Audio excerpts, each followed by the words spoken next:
A clinical trial is only as powerful as its participants. For years, researchers have struggled to fill clinical trials and enroll sufficiently diverse groups of patients for results to reflect the broader population, in part because of stringent guidelines on who can participate. In an effort to include a larger and more diverse population, an international team of researchers and policymakers has written new recommendations on how to determine eligibility criteria for lung cancer clinical trials.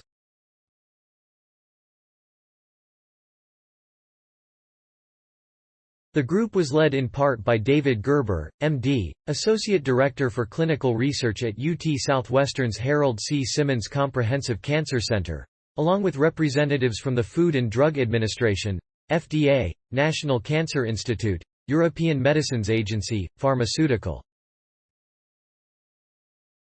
The recommendations, published today in JAMA Oncology, offer the first publicly available outline of upcoming FDA draft guidance on lung cancer clinical trials that are expected to make it easier to include more patients. This paper is the public's first look at the FDA's proposed changes to how we determine who can participate in a lung cancer clinical trial, said Dr. Gerber, professor of internal medicine in the Hematology, Oncology Division at UTSW. If these changes are successful, they could make clinical trials for lung cancer as well as other cancers more powerful and more representative. Ensuring that people from diverse backgrounds join clinical trials is key to properly evaluating how a new treatment will work among patients of all RAC. But today, only about 5% of all cancer patients enroll in a clinical trial, and only 11% of cancer clinical trial participants identify as a racial or ethnic minority.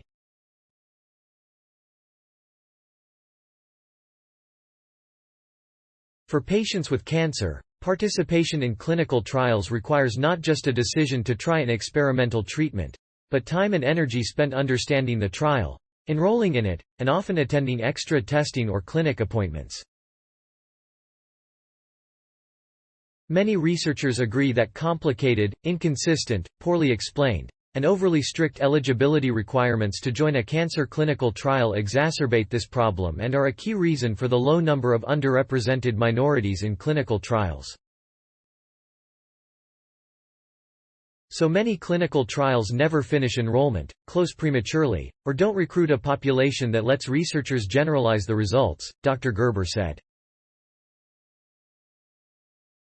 The team assembled a prioritized list of eligibility categories that should be included in the descriptions of all NSCLC clinical trials and recommended criteria for each category.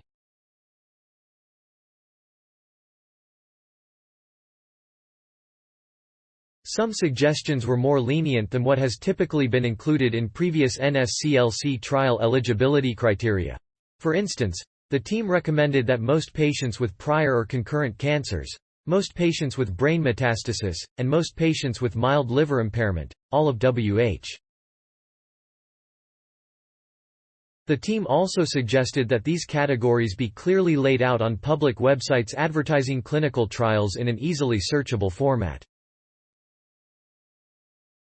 The FDA will be releasing draft guidance on NSCLC clinical trials in the near future and hold a public comment period before finalizing them.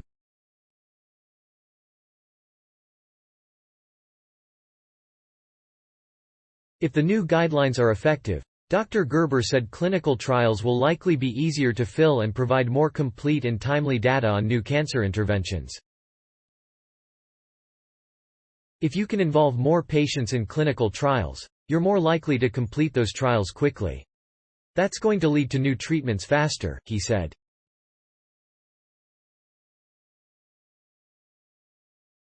Other authors of the paper include Harpreet Singh and Aaron Larkins of the FDA, Andrea Ferris and Upal Basu Roy of Longevity Foundation, Patrick M. Ford of Johns Hopkins University, and Wendy Seelig of WS Collaborative LLC.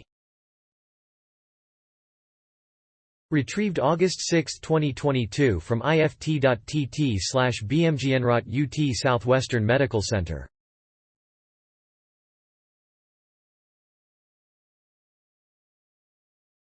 https://ift. tt. bmgnrot. Accessed August 6, 2022. Thanks for watching. Please subscribe my channel for more videos.